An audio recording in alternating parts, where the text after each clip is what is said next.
ओम नमो भगवते वासुदेवाय नमः। श्रीमद् भगवत गीता अध्याय 10। श्री भगवान का ऐश्वर्य। श्री भगवान ने कहा, हे महाबाहु अर्जुन, और आगे सुनो। चूँकि तुम मेरे प्रिय सखा हो, अतः मैं तुम्हारे लाभ के लिए ऐसा ज्ञान प्रदान करूँगा जो अभी तक मेरे द्वारा बताए गए ज्ञान से श्रेष्ठ होगा। न तो देवतागण मेरी उत्पत्ति या ऐश्वर्य को जानते हैं और न महर्षिगण ही जानते हैं, क्योंकि मैं सभी प्रकार से देवताओं और महर्षियों का भी कारण स्वरूप उद्गम हूँ। जो मुझे अजन्मा अनादि समस्त लोकों के स्वामी के रूप में जानता है, मनुष्य में केवल वही मोह रहित और समस्त पापों से मुक्त होता है। बुद्धि, ज्ञान, संशय तथा मोह से मुक्ति, क्षमा भाव, सत्यता, इंद्रिय निग्रह, मनादि निग्रह, सुख तथा दुख, जन्म मृत्यु, भय अभय, अहिंसा, समता, तुष्टि, तप, दान, यश तथा अपयश, जीवों के ये विविध गुणों मेरे ही द्वारा उत्पन्न हैं। सप्तर्षिगण तथा उनसे भी पूर्व 4 अन्य महर्षि एवं सारे मनु सब मेरे मन से उत्पन्न हैं, और विभिन्न लोकों में निवास करने वाले सारे जीव उनसे अवतरित होते हैं। जो मेरे इस ऐश्वर्य तथा योग से पूर्णतया आश्वास है, वह मेरी अनन्य भक्ति में तत्पर होता है। इसमें तनिक भी संदेह नहीं है। मैं समस्त आध्यात्मिक तथा भौतिक जगतों का कारण हूँ। प्रत्येक वस्तु मुझसे ही उद्भूत है। जो बुद्धिमान है यह भली भांति जानते हैं। वे मेरी प्रेमा भक्ति में लगते हैं तथा हृदय से पूरी तरह मेरी पूजा में तत्पर होते हैं। मेरे शुद्ध भक्तों के विचार मुझ में वास करते हैं और उनके जीवन मेरी सेवा में अर्पित रहते हैं, और वे एक दूसरे को ज्ञान प्रदान करते तथा मेरे विषय में बातें करते हुए परम संतोष तथा आनंद का अनुभव करते हैं। जो प्रेम पूर्वक मेरी सेवा करने में निरंतर लगे रहते हैं, उन्हें मैं ज्ञान प्रदान करता हूँ, जिसके द्वारा वे मुझ तक आ सकते हैं।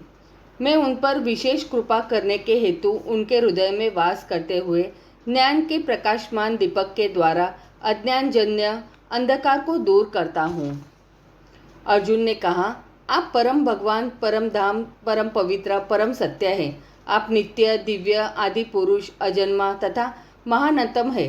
नारद, असित, देवत तथा व्यास जैसे ऋषि आपके इस सत्य की पुष्टि करते हैं, और अब आप स्वयं भी मुझसे प्रकट कह रहे। हे कृष्ण, आपने मुझसे जो कुछ कहा है उसमें मैं पूर्णतया सत्य मानता हूँ। हे प्रभु, न तो देवतागण न असुरगण ही आपके स्वरूप को समझ सकते हैं। हे परम पुरुष, हे सबके उद्गम, हे समस्त प्राणियों के स्वामी, हे देवों के देव, हे ब्रह्मांड के प्रभु, निसंदेह एकमात्र आप ही अपने को अपनी अंतर्गत शक्ति से जानने वाले हैं। कृपा करके विस्तार पूर्वक मुझे अपने उन दैवी ऐश्वर्यों को बताएं, जिनके द्वारा आप इन समस्त लोकों में व्याप्त हैं। हे कृष्ण, हे परम योगी, मैं किस तरह आपका निरंतर चिंतन करूं और आपको कैसे जानूं? हे भगवान, आपका स्मरण किन किन रूपों में किया जाए? हे जनार्दन, आप पुनः विस्तार से अपने ऐश्वर्य तथा योग शक्ति का वर्णन करें। मैं आपके विषय में सुनकर कभी तृप्त नहीं होता हूँ, क्योंकि जितना ही आपके विषय में सुनता हूँ, उतना ही आपके शब्द अमृत को चखना चाहता हूँ। श्री भगवान ने कहा, हाँ, अब मैं तुमसे अपने मुख्य मुख्य वैभव युक्त रूपों का वर्णन करूँगा, क्योंकि हे अर्जुन, मेरा ऐश्वर्य असीम है। हे अर्जुन, मैं समस्त जीवों के हृदय में स्थित परमात्मा हूँ। मैं ही समस्त जीवों का आदि, मध्य तथा अंत हूँ। मैं आदित्यों में विष्णु, प्रकाशों में तेजस्वी सूर्य, मर्तों में मरीचि तथा नक्षत्रों में चंद्रमा हूँ। मैं वेदों में सामवेद हूँ, देवों में स्वर्ग का राजा इंद्र हूँ, इंद्रियों में मन हूँ तथा समस्त जीवों में जीवन शक्ति चेतना हूँ। मैं समस्त रुद्रों में शिव हूँ, यक्षों में तथा राक्षसों में संपत्ति का देवता कुबेर हूँ, वसुओं में अग्नि हूँ और समस्त पर्वतों में मेरु हूँ। हे अर्जुन, मुझे समस्त पुरोहितों में मुख्य पुरोहित बृहस्पति जानो। मैं ही समस्त सेना नायकों में कार्तिकेय हूँ और समस्त जलाशयों में समुद्र हूँ। हे महर्षियों में भृगु हूँ, वाणी में दिव्य ओंकार हूँ, समस्त यज्ञों में पवित्र नाम का कीर्तन तथा समस्त अचलों में हिमालय हूँ। मैं समस्त वृक्षों में अश्वत्थ वृक्ष हूँ और देवर्षियों में नारद हूँ। मैं गंधर्वों में चित्ररथ हूँ और सिद्धों पुरुषों में कपिल मुनि हूँ। घोड़ों में मुझे उच्च स्वर श्रवा जानो, जो अमृत के लिए समुद्र मंथन के समय उत्पन्न हुआ था। गज राजाओं में ऐरावत हूँ तथा मनुष्यों में राजा हूँ। मैं हथियारों में व्रज हूँ, गायों में सुरभि संतति उत्पत्ति के कारणों में प्रेम का देवता कामदेव तथा सर्पों में वासुकी हूँ। अनेकों फनों वाले नागों में मैं अनंत हूँ और जलचरों में वरुण देव हूँ। मैं पितरों में अर्यमा हूँ तथा नियम के निर्वाहों को मैं मृत्युराज यम हूँ। दैत्यों में मैं भक्तराज प्रहलाद हूँ। दमन करने वालों में काल हूँ। पक्षियों में सिंह हूँ तथा पक्षियों में गरुड़ हूँ। समस्त पवित्र करने वालों में मैं वायु हूँ। शस्त्रधारियों में राम, मछलियों में मगर तथा नदियों में गंगा हूँ।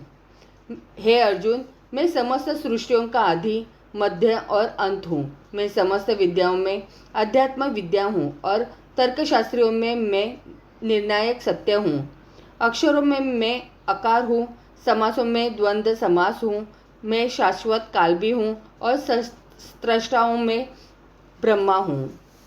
मैं सर्वभक्षी मृत्यु हूँ और मैं ही आगे होने वालों को उत्पन्न करने वाला हूँ। स्त्रियों में मैं कीर्ति, श्री, वाक, स्मृति, मेघा, ध्रुति तथा क्षमा हूँ। मैं सामवेद के गीतों में बृहस्पति हूँ और छंदों में गायत्री हूँ। समस्त महीनों में मैं मार्गशीर्ष तथा समस्त ऋतुओं में फूल खिलाने वाले वसंत ऋतु हूँ। मैं छलियों में जुआ हूँ और तेजस्वियों में तेज हूँ। मैं विजयी हूँ, साहस हूँ और बलवानों का बल हूँ। मैं वृष्णि वंशियों में वासुदेव और पांडवों में अर्जुन हूँ। मैं समस्त मुनियों में व्यास तथा महान विचारकों में उष्णा हूँ। अराज कथा को दमन करने वाले समस्त साधनों में से मैं दंड हूँ और जो विजय के आकांक्षी है उनकी मैं नीति हूँ। रहस्यों में मैं मौन हूँ और बुद्धिमानों में मैं ज्ञान हूँ। यही नहीं है अर्जुन, मैं समस्त सृष्टि का जनक बीज हूँ। ऐसा चर तथा अचर कोई भी प्राणी नहीं है जो मेरे बिना रह सके। हे परंतप, मेरी दैवी विभूतियों का अंत नहीं है। मैंने तुमसे जो कुछ कहा वह तो मेरी अनंत विभूतियों का संकेत मात्र है। तुम जान लो कि सारा ऐश्वर्य, सौंदर्य तथा तेजस्वी सृष्टियाँ मेरे तेज के एक स्फुलिंग मात्र से उद्भूत है। किंतु हे अर्जुन, इस सारे विशद ज्ञान की आवश्यकता क्या है?